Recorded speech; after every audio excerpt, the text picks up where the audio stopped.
مسیح میں آپ سب کو سلام۔ میرا نام فرحان داؤد ہے اور آج میں آپ کے ساتھ وائز کی کتاب میں سے چند آیات پیش کروں گا، جن میں کچھ یوں مرقوم ہے: اب سب کچھ سنایا گیا، حاصل کلام یہ ہے خدا سے ڈر اور اس کے حکموں کو مان، کہ انسان کا فرض کلی یہی ہے۔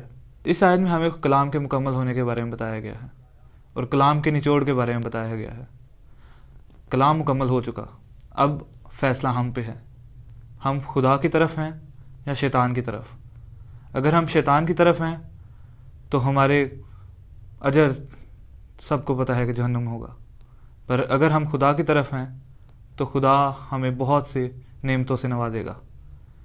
اس آیت میں ہمیں صرف اتنی تلقین کی گئی ہے کہ خدا کے حکموں کو مان اور خدا سے ڈر۔ انسان کا فرض کلی ہی یہ ہے کہ وہ خدا سے ڈرے۔ خدا ایک الہی ذات ہے، خدا جیسا کوئی نہیں۔